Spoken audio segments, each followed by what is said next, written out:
welcome to Land-Linked Zambia. I'm now with one of the sponsors, Stanbic. We've been, as Stanbic Bank Zambia, has been sponsoring this for the 4th year, so it's our 4th installment as Stanbic. And that really kind of entrenches why transport corridors are of value to you at Stanbic. Africa is our home. We drive our growth as our purpose. That's the main purpose that we exist for. And in Zambia, we've adapted and adopted that to say Zambia is our home, we drive our growth. Now, if you look at how regional trade and trade corridors are actually structured, is that there's movement of goods from Walvis Bay into Zambia, into the Congo, and vice versa. And you can go up north into the on the other side into Dar es Salaam, and using rail or road. As a group that is looking to get Africa to grow, Zambia to grow, we then are part of trade facilitation for our clients that are then moving goods through these corridors. So the key point there is to basically be able to enable the client do what they wish to do in terms of movement of physical goods, in terms of transportation.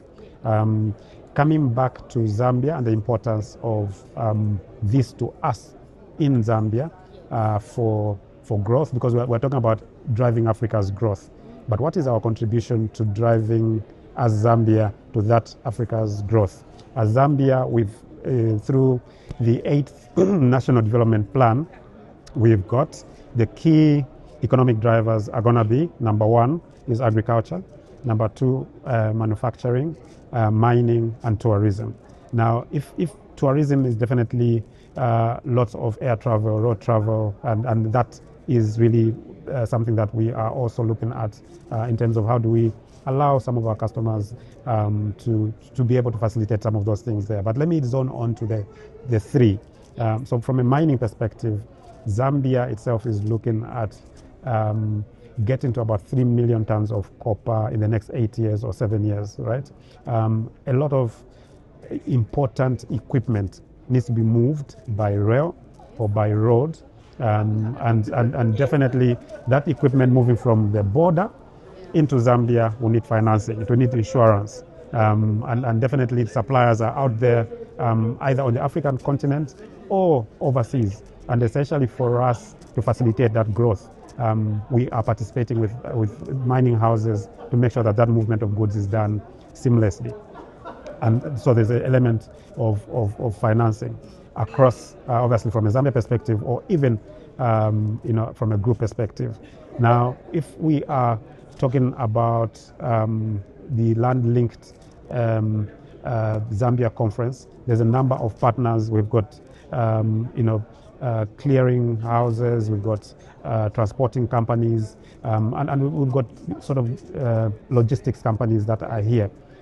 We do support quite a good number of those key ones, and the ones that are coming up definitely to basically facilitate that growth on the mining side. Manufacturing, very similar story to the copper one, and I think on the mining one, I didn't end by saying you are bringing in equipment, but how are we taking that sort of processed materials out?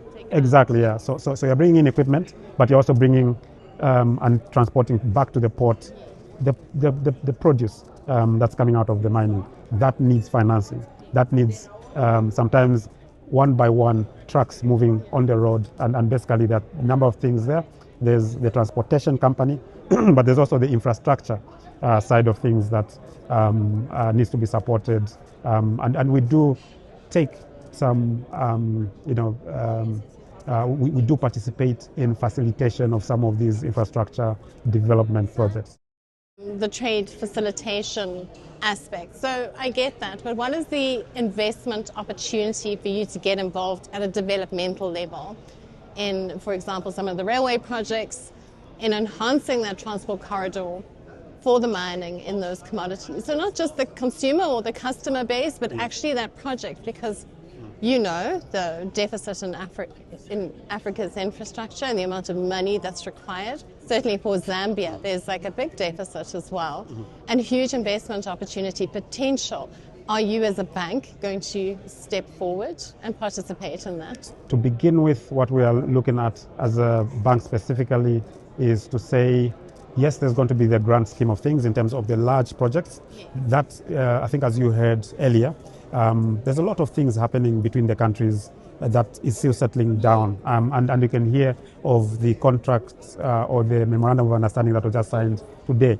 So essentially, we're keeping a very close eye on some of those discussions that are happening. Engagements with Ministry of Transport and Logistics through this very forum then gets you closer and closer to that discussion.